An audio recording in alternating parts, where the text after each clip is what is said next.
ವೀಕ್ಷಕರೇ RK. Kitchen YouTube ಚಾನಲ್ಗೆ ಸ್ವಾಗತ. ಯಾರೆಲ್ಲ ವಿಡಿಯೋ ನೋಡ್ತಾ ಇದ್ದೀರಾ ದಯವಿಟ್ಟು ಲೈಕ್ ಮಾಡಿ, ಕಮೆಂಟ್ ಮಾಡಿ, ಶೇರ್ ಮಾಡಿ, ಸಬ್ಸ್ಕ್ರೈಬ್ ಮಾಡಿ, ಪಕ್ಕದಲ್ಲಿರೋ ಬೆಲ್ ಬಟನನ್ನು ಕ್ಲಿಕ್ ಮಾಡಿ. ಇವತ್ತು ನಾನು ಜೀರಾ ರೈಸು ಮತ್ತು ಚನ್ನಂಗಿ ಬೇಳೆ ಡಾಲ್ ಮಾಡೋದು ಹೇಗೆ ಅಂತ ಹೇಳ್ಕೊಡ್ತಾ ಇದ್ದೀನಿ. ಚನ್ನಂಗಿ ಬೇಳೆ ಡಾಲ್ ಮಾಡೋದಕ್ಕೆ ಬೇಕಾಗುವ ಸಾಮಗ್ರಿಗಳು ಏನು ಅಂತ ಸ್ವಲ್ಪ ನೋಡೋಣ ಬನ್ನಿ. ಬೇಕಾಗುವ ಸಾಮಗ್ರಿ ಏನಂತೇಳಿ ಒಂದು ಸಲ ನೋಡೋಣ ಬರ್ರಿ. ಎಣ್ಣೆ ತೊಗೊಂಡೈತ್ರಿ, ಮತ್ತು ಸಾಸ್ಮಿ ತೊಗೊಂಡತ್ರಿ, ಜೀರಿಗೆ ತೊಗೊಂಡತ್ರಿ, ಬೆಳ್ಳುಳ್ಳಿನ ಕುಟ್ಟಿದ್ದು ಪೇಸ್ಟ್ ಟೈಪ್ ತೊಗೊಂಡೈತ್ರಿ, ಕರಿಬೇವು ಕೊತ್ತಂಬರಿ ತೊಗೊಂಡೈತ್ರಿ, ಮೆಣಸಿನ್ಕಾಯಿ ಪೇಸ್ಟ್ ತೊಗೊಂಡೈತ್ರಿ, ಉಪ್ಪು ತೊಗೊಂಡೈತ್ರಿ, ಸಕ್ರೆ ತೊಗೊಂಡೈತ್ರಿ, ಮತ್ತು ಅರಿಶಿನ ತೊಗೊಂಡಿನ್ರಿ, ಮತ್ತು ಚನ್ನಂಗಿ ಬ್ಯಾಳಿ ತೊಗೊಂಡಿನ್ರಿ. ಈಗ ಚನ್ನಂಗಿ ಬೇಳೆನ ಒಂದೆರಡು ಸಲ ನೀರು ಹಾಕಿ ಚಂದಾಗ ತೊಳ್ಕೊಬೇಕ್ರಿ. ಯಾಕಂದ್ರೆ ಹೊಲಸಿರ್ತಾವೆ ಒಂದೊಂದು ಸಲ ನೀಟಾಗಿ ತೊಳ್ಕೊಳ್ಳೋದ್ರಿಂದ ಎಲ್ಲ ಕ್ಲೀನ್ ಆಗ್ತದೆ ರೀ. ಈಗ ನೋಡಿರಿ ಇನ್ನೊಂದು ಸಲ ತೊಳ್ಕೊಳಕತ್ತೀವಿ ರೀ. ಒಲೆ ಮೇಲೆ ಕುಕ್ಕರ್ ಇಟ್ಕೊಂಡೈತಿ. ಈಗ ಅದಕ್ಕೆ ಸ್ವಲ್ಪ ಎಣ್ಣೆ ಹಾಕ್ಕೊಳ್ತಾ ಇದ್ದೀನಿ.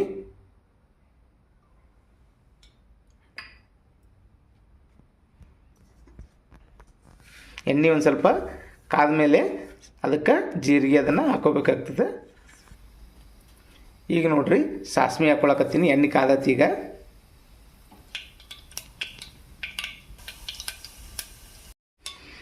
ಈಗ ನೋಡಿರಿ ಬೆಳ್ಳುಳ್ಳಿ ಜಜ್ಜಿತ್ತಲ್ಲ ಅದನ್ನು ಹಾಕ್ಕೊಳಕತ್ತೀನಿ.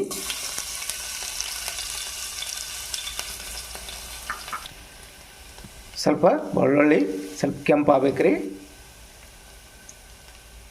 ಈಗ ನೋಡಿರಿ ಕೊತ್ತಂಬರಿ ಹಾಕ್ಕೊಳಕತ್ತೀವಿ, ಹಸಿ ಮೆಣಸಿನ್ಕಾಯಿ ಹಿಂಡಿ ಹಾಕ್ಕೊಳಕತ್ತೀವಿ, ಪೇಸ್ಟ್ ಮಾಡ್ಕೊಂಡಿದ್ವಲ್ಲ ಅದನ್ನು.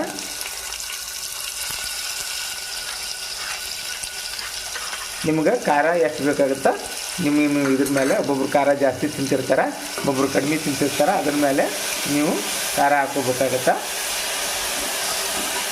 ಇದು ಚೆನ್ನಾಗಿ ಫ್ರೈ ಆಗ್ಬೇಕಾದ್ರಿ. ಈಗ ನೋಡಿರಿ ಚೆನ್ನಾಗಿ ಸ್ವಲ್ಪ ಫ್ರೈ ಆಗಿದೆ. ಅದಕ್ಕೊಂದು ಸ್ವಲ್ಪ ಅರಿಶಿನ ಹಾಕ್ಕೊಳ್ತಾ ಇದ್ದೀನಿ.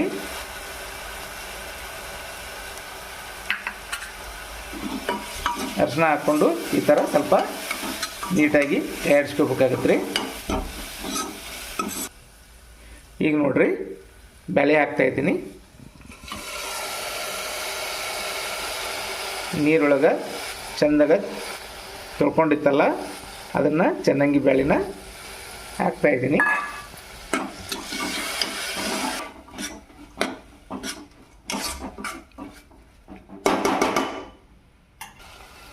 ಒಂದು ಕಪ್ಪು ಚನ್ನಂಗಿ ಬೇಳೆ ತೊಗೊಂಡಿದ್ವಲ್ರಿ, ಅದಕ್ಕೆ ಈಗ 2 ಕಪ್ಪು ನೀರು ಹಾಕೋತೀವಿ ನೋಡ್ರಿ.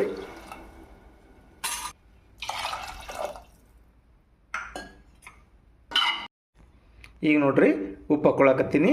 ನಿಮ್ಗೆ ಎಷ್ಟು ಬೇಕು ಅಷ್ಟು ನೋಡಿಕೊಂಡು ಹಾಕ್ಕೋಬೇಕು. ಮತ್ತು ಸ್ವಲ್ಪ ಸಕ್ರೆನೂ ಹಾಕ್ಕೊಳಕತ್ತೈತಿ,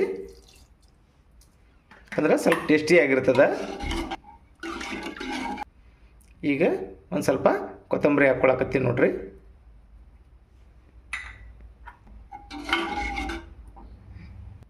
ಈಗ ಇದನ್ನು ಕುಕ್ಕರ್ನ ಮುಚ್ಚಿಡೋಣ್ರಿ. ಆಮೇಲೆ 2 ಸೀಟಿ ಹೊಡೆದಾದ್ಮೇಲೆ ಇದನ್ನು ತೆಗಿಬೇಕಾಗ್ತದೆ. ಈಗ ನೋಡ್ರಿ ಕುಕ್ಕರ್ನ ಮುಚ್ಚಿಟ್ಟೈತಿ.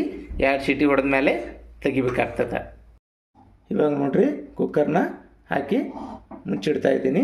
2 ಸೀಟಿ ಹೊಡೆದಾದ್ಮೇಲೆ ತೆಗಿಬೇಕಾಗ್ತೈತಿ. ಈಗ ನೋಡ್ರಿ 2 ಸೀಟಿ ಹೊಡೆದಿತ್ತು, ಅದನ್ನು ತೆಗೆದ್ಮೇಲೆ ನೋಡ್ರಿ ಈಗ ಡಾಲು ರೆಡಿಯಾಗಿದೆ. ಜೀರಾ ರೈಸ್ ಮಾಡ್ಬೇಕಂದ್ರೆ ಏನೇನು ಸಾಮಗ್ರಿಗಳು ಬೇಕಾಕ ಅಂತೇಳಿ ಒಂದು ಸಲ ನೋಡೋಣ ಬರ್ರಿ.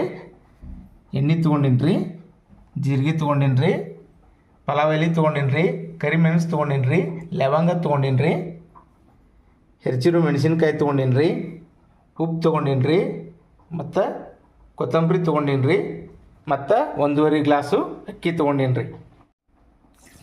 ಈಗ ನೋಡ್ರಿ ಅಕ್ಕಿ ತೊಗೊಂಡಿದ್ವಲ್ಲ ಅದನ್ನು ನೀಟಾಗಿ 1-2 ಸಲ ಏನೈತಿ ನೀರು ಹಾಕಿ ಸ್ವಚ್ಛಗೆ ತೊಳ್ಕೊಬೇಕ್ರಿ.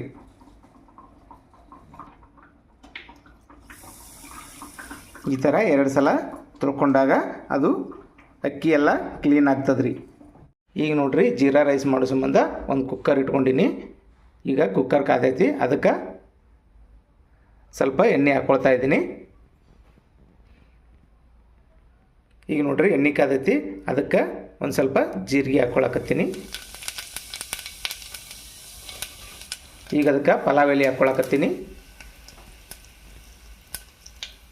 ಕರಿಮೆಣಸು ಲವಂಗ ಹಾಕ್ಕೊಳಕತ್ತೀನಿ ನೋಡ್ರಿ. ಮೆಣಸಿನ್ಕಾಯಿ ಹಾಕ್ಕೊಳಕತ್ತೀನಿ. ಈಗ ನೋಡ್ರಿ ಸ್ವಲ್ಪ ಮೆಣಸಿನ್ಕಾಯಿ ಫ್ರೈ ಆಗೋ ಮಟ್ಟ ಒಂದು ಸ್ವಲ್ಪ ಚೆಂದಾಗ ಕೈ ಆಡಿಸ್ಕೋಬೇಕಾಕತ್ರಿ. ಈಗ ನೋಡ್ರಿ ಎಲ್ಲ ಚೆಂದಾಗ ಫ್ರೈ ಆಗೈತಿ. ಅದಕ್ಕೆ ಅಕ್ಕಿ ತೊಳ್ಕೊಂಡಿದ್ವಲ್ರಿ, 1.5 ಗ್ಲಾಸ್ ತೊಗೊಂಡಿದ್ವಲ್ಲ, ಅದನ್ನು ಅಕ್ಕಿ ಹಾಕ್ಕೊಳ್ಳೋಣ್ರಿ. ಅಕ್ಕಿ ಹಾಕ್ಕೊಂಡ್ಮೇಲೆ ಈ ಥರ ಚೆನ್ನಾಗಿ ಅದನ್ನು ಮಿಕ್ಸ್ ಮಾಡ್ಬೇಕು ರೀ.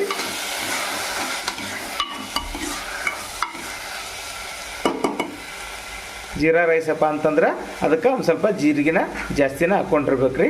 ಅದಕ್ಕೆ ನಾನು ಸ್ವಲ್ಪ ಜೀರಿಗೆ ಜಾಸ್ತಿನ ಹಾಕ್ಕೊಂಡಿದ್ರಿ. ಇವಾಗ ನೋಡ್ರಿ ಎಲ್ಲ ಚೆನ್ನಾಗಿ ಮಿಕ್ಸ್ ಆಗಿದೆ. ಈಗ ನೋಡ್ರಿ ಇದಕ್ಕೆ 1.5 ಗ್ಲಾಸ್ ಅಕ್ಕಿ ತೊಗೊಂಡಿತ್ತಲ್ಲ, ಅದಕ್ಕೆ 3 ಗ್ಲಾಸ್ನಷ್ಟು ನೀರು ಹಾಕ್ಕೊಳಕತ್ತೀನಿ. ಸಿಟಿ ಹೊಡೆದೈತಿ. ಇವಾಗ ರೈಸ್ ರೆಡಿ ಆಗಿರುತ್ತೆ.